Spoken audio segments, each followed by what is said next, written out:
चलिए आज बात करते हैं, एक बहुत छोटा सा टॉपिक है, ज्यादा बड़ा नहीं है। वैद्युत चुंबकीय तरंगें, छोटा सा लेसन है, छोटा सा। कभी कभी क्या है, 1 या 2 नंबर का इसमें पूछ लिया जाता है, बाकी इसमें से कुछ ज्यादा नहीं पूछा जाता है। ठीक है, तो इसको क्या है हम समझ लेते हैं, ज्यादा नहीं है। जो आने की संभावनाएं रहती हैं, जो आया होता है वो चीजें इसमें क्या है हम पढ़ लेते हैं, बाकी तो हम कुछ पढ़ नहीं रहे हैं। ठीक है, इसमें तो फिर भी क्या है, आप जो है इसको मॉडल से और देख लेना, नहीं तो वैसे कोई जरूरत नहीं है। यहाँ पे क्या है काम खत्म हो जाएगा, इतना ही आता है। ठीक है, बहुत छोटा सा लेसन है। इसके बाद ये आ गया हमारा पूरा पार्ट जो 1 है खत्म हो जाएगा। तो आप क्या है इसे पूरा रिवाइज कर लें, और साथ ही क्या है न्यूमेरिकल्स अगर आपको टाइम मिलता है तो आप कर लें, नहीं तो रहने दें अभी।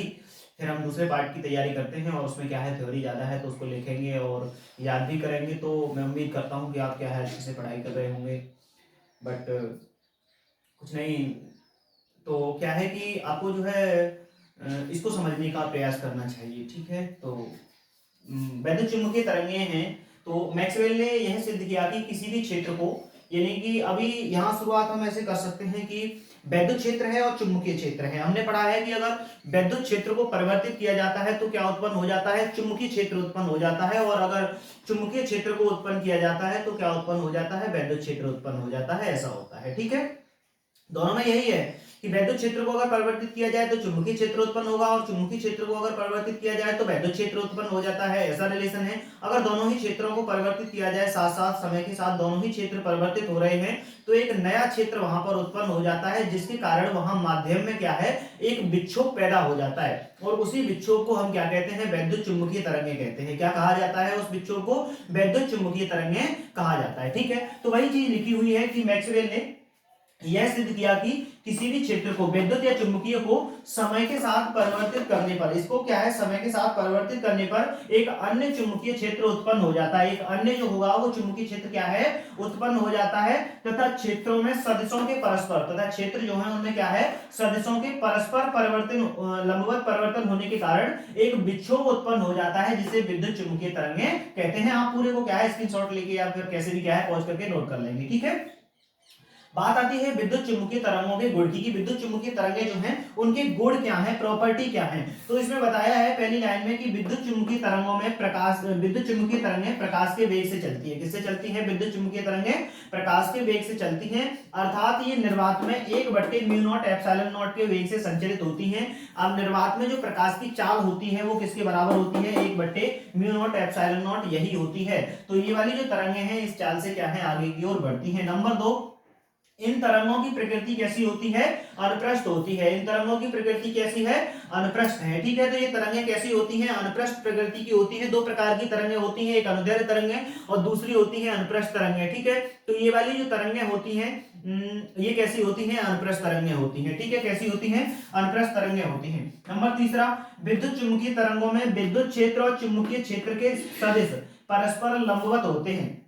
विद्युत चुंबकीय तरंगें जो होती हैं इनमें विद्युत क्षेत्र और चुंबकीय क्षेत्र के जो सदिश हैं वो कैसे होते हैं, परस्पर एक दूसरे के लंबवत होते हैं, परंतु समान कला में होते हैं। लेकिन कैसे होते हैं, समान कला में होते हैं। ठीक है, अब यहाँ पे देखिएगा कि यहाँ जो बात ये कही गई है कि अगर ऐसा आता है कि विद्युत चुंबकीय तरंगों के 3 गुण लिखिए, 2 गुण लिखिए, तो आप इसमें से क्या है लिख सकते हैं। तो विद्युत चुंबकीय तरंगों में विद्युत क्षेत्र और चुंबकीय क्षेत्र के सदिश क्या है, परस्पर एक दूसरे के लंबवत हैं, लेकिन कैसे हैं, वे समान कला में है। ठीक है, नंबर चौथा, विद्युत चुंबकीय तरंगें विद्युत क्षेत्र तथा चुंबकीय क्षेत्र दोनों के परस्पर लंबवत दिशा में संचरण करती हैं। यानी कि विद्युत चुंबकीय तरंगें जो चलती हैं वो कौन सी दिशा में चलती हैं, वो चुंबकीय क्षेत्र के भी लंबवत और वैद्युत क्षेत्र के भी लंबवत। चुंबकीय क्षेत्र और वैद्युत क्षेत्र एक दूसरे के लंबवत हैं, और ये जो संचरित हो रही हैं, जो चल रही हैं, वे क्या हैं, खुद ब खुद क्या हो रही हैं, उनके लंबवत दिशा में चल रही हैं। यानी कि यहां पर मान लीजिए क्या है, वैद्युत क्षेत्र है, ये क्या है, वैद्युत क्षेत्र है। ये क्या हो गया आपका, अगर मान लीजिए कि यहां पर क्या हो गया है आपका, इस तरीके से दिखाते हैं, चलिए इनको,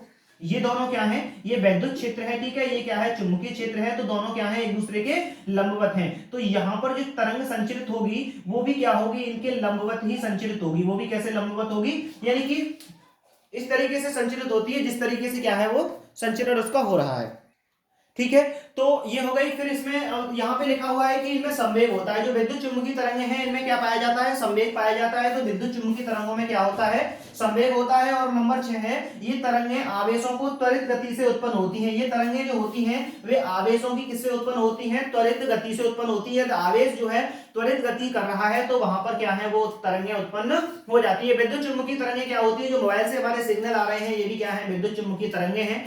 तो जैसे ही यहाँ पर हम देखते हैं गामा किरणें, अल्फा किरणें, जो गामा किरणें हैं, साथ ही क्या है एक्स किरणें हैं, ये सब क्या होती हैं, विद्युत चुम्बकीय तरंगें होती हैं, इलेक्ट्रोमैग्नेटिक होती हैं, ठीक है। और मोबाइल में भी जो टावर जो आते हैं, नेटवर्क जो आते हैं, वो भी क्या होती है, विद्युत चुम्बकीय तरंगें होती है, जिसे हम इलेक्ट्रोमैग्नेटिक कहते हैं। और इसलिए कहते हैं कि मोबाइल से क्या है, हमें इलेक्ट्रोमैग्नेटिक रेडिएशन लगता है। तो ये थी विद्युत चुम्बकीय तरंगें और विद्युत चुम्बकीय तरंगों के गुण, ठीक है।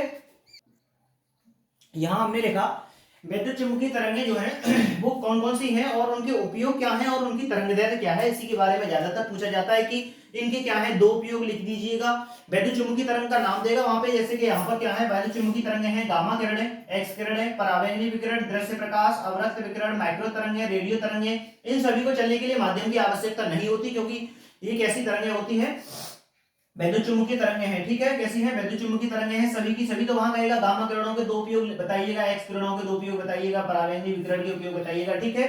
और इनको किरणों को हम अंग्रेजी में क्या कहते हैं, रे कहते हैं, ठीक है। क्या कहते हैं, रे कहते हैं। तो यहाँ पर यही है बात की जो गामा किरणें हैं, देखो सबसे पहला प्रश्न तो इसमें एक ये बन सकता है कि ये जो तरंगे दी गई हैं, जो विद्युत चुम्बकीय तरंगे हैं, इनको क्या है, तरंग दैर्घ्य के बढ़ते हुए क्रम में लिखिएगा। किसमें लिखिएगा, बढ़ते हुए क्रम में। तो यहाँ पे जो लिखी हुई हैं ये कैसे लिखी हुई हैं, तरंग दैर्घ्य के बढ़ते हुए क्रम में लिखी हुई हैं। तो आप इनको याद रखिएगा, गामा एक्स पा द्र आ, ठीक है, और मा रे, ठीक है। तो गामा एक्स पा द्र आ मारे, यानी कि ये क्या हो गई हैं आपकी, इस तरीके से आप ट्रिक से याद करेंगे तो ये तरंग दैर्घ्य के क्या है, बढ़ते हुए क्रम में लिख गई।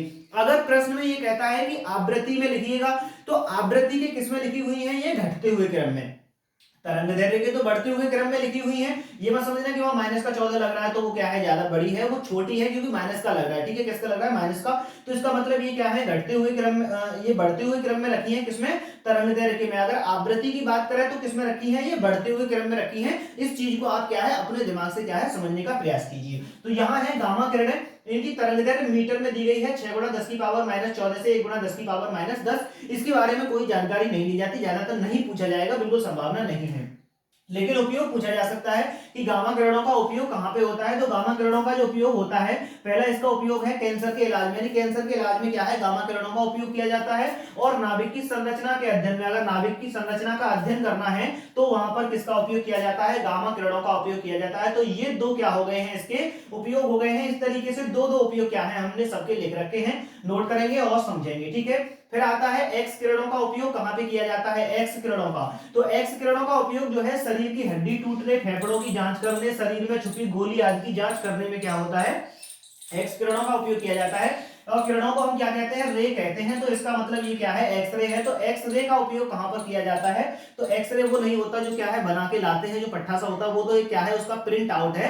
एक्सरे का मतलब होता है एक्स किरणें जो है वहां पर हम करवाने जा रहे हैं। तो इनका उपयोग कहां होता है, शरीर की हड्डी टूटने में, फेफड़ों की जांच करने में, और शरीर में छुपी गोली आदि अगर है तो वहां पर क्या होता है, इसका उपयोग किया जाता है। क्यों, क्योंकि जब एक्स किरणें हमारे सामने से डाली जाएंगी इस तरीके से, तो वो क्या होती हैं, हमारे मांसपेशियों के पार निकल जाती है, लेकिन हड्डियों में होके नहीं निकल पाती। तो वहां पर पीछे ये क्या लगा रहता है, प्रिंट लगा रहता है। तो उससे पता चलता है कि यहाँ पे हड्डी है, यहाँ पे हड्डी नहीं है। अगर मान लीजिए हड्डी कहीं पे टूटी हुई है तो उस खाली जगह में होकर क्या है, एक्स किरणें निकल जाएंगी। जब एक्स किरणें वहां से निकल जाएंगी तो पता चलेगा कि हड्डी में क्या है, दरार है। सेम टू सेम अगर कहीं गोली फंसी है तो गोली में होके नहीं निकल पाएंगी। जब गोली में होके नहीं निकल पाएंगी तो इसका मतलब क्या निकलता है कि वहां पर क्या है, कुछ ना कुछ फंसा हुआ है। तो जांच करने में होता है।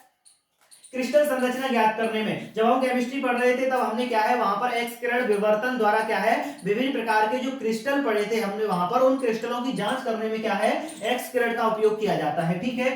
परावैंगनी विकिरण, परावैंगनी विकिरण का उपयोग कहां पे होता है, इसका उपयोग नकली दस्तावेजों, नकली नोटों, अंगुली छाप आदि की पहचान में किया जाता है। परावैंगनी विकिरण, ठीक है, इसे अल्ट्रावायलेट रेडिएशन कह सकते हैं। तो नकली दस्तावेज यानी कि लोकल जो फर्जी जो डॉक्यूमेंट होते हैं उनकी पहचान करने में, फर्जी नोट्स हैं वो बना लिए गए हैं या फर्जी छाप है उंगलियों की, उनकी पहचान करने में क्या होता है, इनका उपयोग किया जाता है, ठीक है। इन सारी चीजों का उपयोग किया जाता है। अब आता है इसमें दूसरा उपयोग क्या होगा, दूसरा उपयोग होता है खाने की वस्तुओं के संरक्षण में। किसमें होता है, खाने की वस्तुओं के संरक्षण में। की वस्तुएं क्या होती हैं, खाने की जो चीजें हैं उनको अगर संरक्षित रखना है, संभाल के रखना है, तो किसका उपयोग करते हैं, परावैंगनी विकिरण का।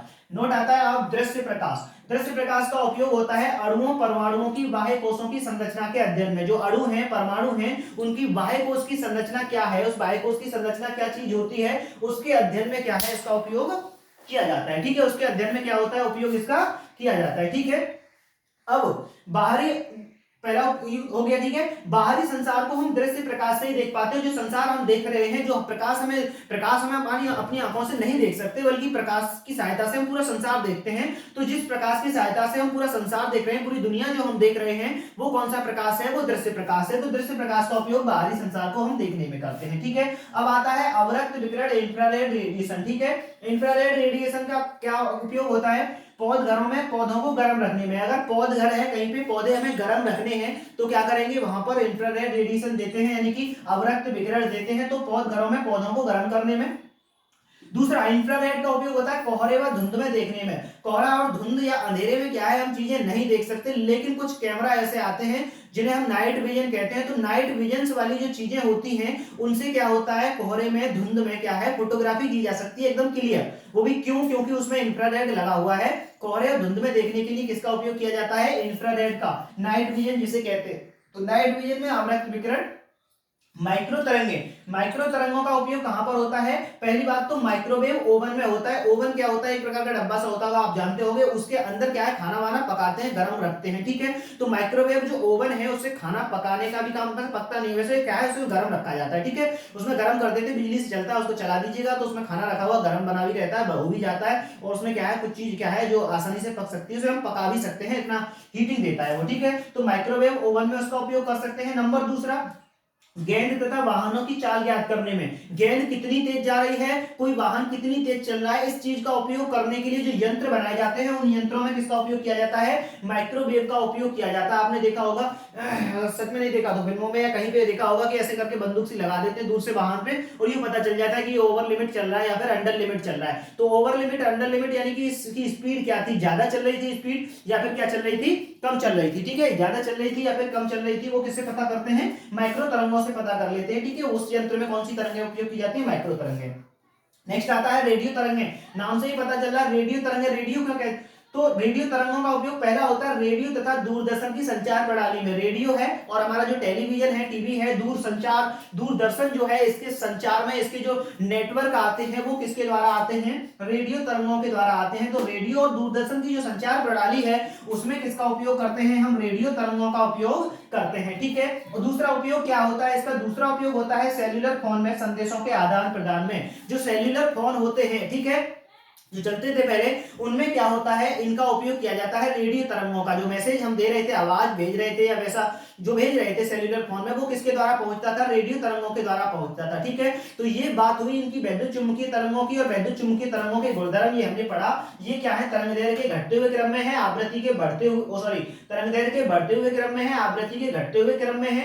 आपसे अगर पूछा जाए ऐसा, तो ऐसी लंबी लाइन पर क्या है, आप लिख देंगे, यहाँ पर लिखेंगे गामा किरणें, यहाँ पर एक्स किरणें, यहाँ पर क्या लिखेंगे, परावैंगनी किरणें, यहाँ पर दृश्य विकिरण, ऐसे जो है आगे की तरफ लिख देंगे। इसमें कोई भी दिक्कत वाली बात नहीं बनी रहेगी। ठीक है, इसमें भी क्या रहेगा, कोई दिक्कत वाली बात नहीं है, तो आप इसे लिख देंगे। ठीक है, और इस तरीके से क्या है, ये हमारा पूरा जो है टॉपिक हो जाता है। इससे ज्यादा मुझे नहीं लगता कि इसमें कुछ आएगा, और फिर ये आपका नसीब रहा अगर आएगा तो। ठीक है, तो मोटिवेट रहिएगा, पढ़ाई लिखाई करिए, इसमें कोई दो राय नहीं है कि आपको पढ़ना ही नहीं है, पढ़ाई तो एकदम से फिक्स है, जरूरी है। ठीक है।